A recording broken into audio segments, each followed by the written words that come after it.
Once upon a time, a young woman named Lila moved to a quiet town called Sundale. Sundale was a small rural settlement with very few inhabitants. It was almost like a village but was referred to as a town because it was close to the bustling city of Greystone. With a tricycle or motorcycle, one could travel to Greystone in just 15 minutes, but on foot, the journey took over 45 minutes. Sundale had a peculiar problem. It had no fruit sellers. Unlike other rural communities, its land was barren and unsuitable for growing fruit trees. The townspeople, craving fruits, had no choice but to travel to Greystone, which was inconvenient for many, especially those who couldn't afford transportation.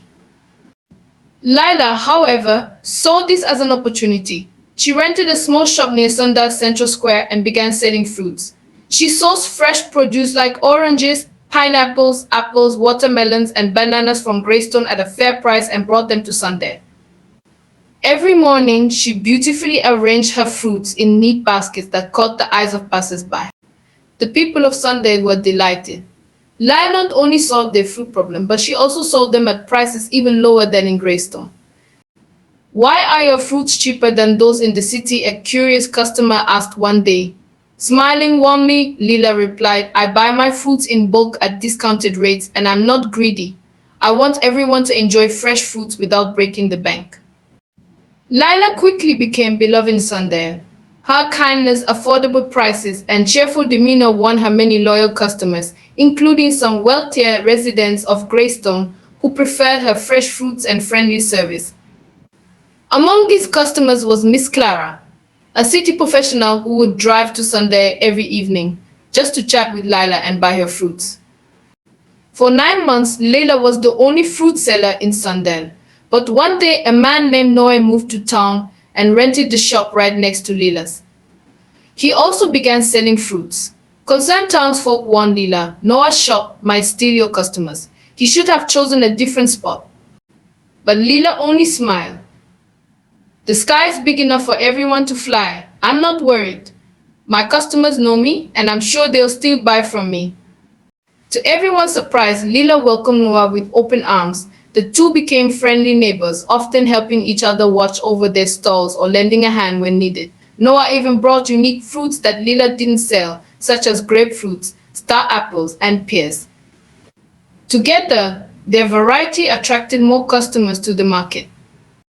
Soon after Tessa, a local woman, joined the fruit business. Tessa had always dreamed of selling fruit but had never taken the plunge.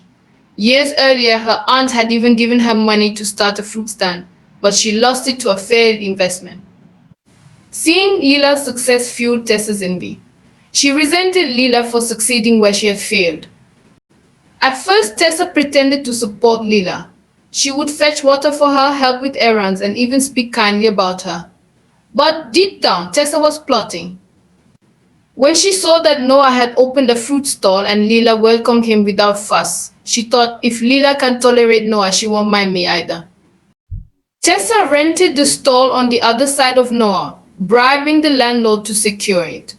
When Lila heard the news, she was surprised but unfazed. "Tessa, you were the one who told me Noah shouldn't sell fruits next to me. Why are you doing the same thing?" Lila asked. Tessa smirked. "You said the sky is big enough for everyone to fly, didn't you? I want to fly too."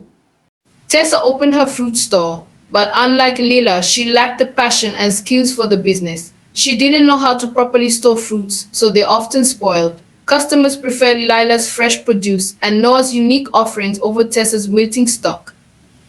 Frustrated and desperate, Tessa decided to sabotage them. She bought a chemical solution odorless and colorless that caused fruits to rot quickly. Under the guise of friendship, Tessa began visiting Lila and Noah's stores frequently. Whenever they were distracted, she sprayed the chemical over their fruits. Within days, Lila and Noah noticed a strange problem. Their fruits were spoiling much faster than usual and customers started to complain. "This has never happened before," Noah said, puzzled. Lila was equally confused but refused to blame anyone. "It must be the weather," she said optimistically. But one day, Noah caught Tessa in the act.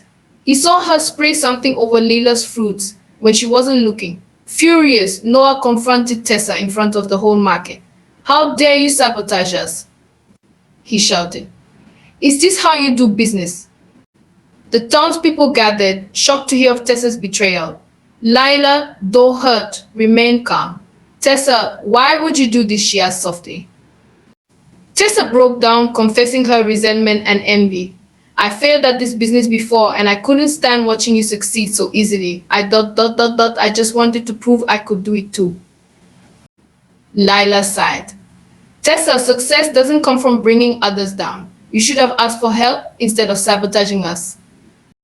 Moved by Lila's kindness, Tessa apologized to both her and Noah. The townspeople, though disappointed, forgave Tessa, but she decided to leave the fruit business for good. Lila and Noah, meanwhile, continued to thrive. Over time, the market where they sold fruits became known as the Sundale Fruit Square, a bustling hub where people from Sundale and beyond came to buy fresh fruits. And as for Lila, she proved that kindness, resilience, and integrity always win in the end. Years passed, and Sundale grew into a lively little town. What began as a barren market square turned into a thriving hub of commerce. Lila's humble fruit stall blossomed into a family-run business, passed down to her younger siblings who shared her passion. In honor of Sundale Fruit Square's 10th anniversary, the town decided to hold its first ever fruit festival. Lila and Noah were chosen as the event's honorary organizers. Stalls were decorated with colorful banners and farmers from Greystone brought fresh harvests to showcase. Local bakers, including Tessa, prepared fruit pies, jams, and juices to share with visitors. Lila, standing at the center of the square, gazed at the lively festival with a proud smile. Look how far we've come, Noah. Who would have thought a simple fruit stall could bring life to this place? Noah laughed. All it took was one kind heart and a little belief.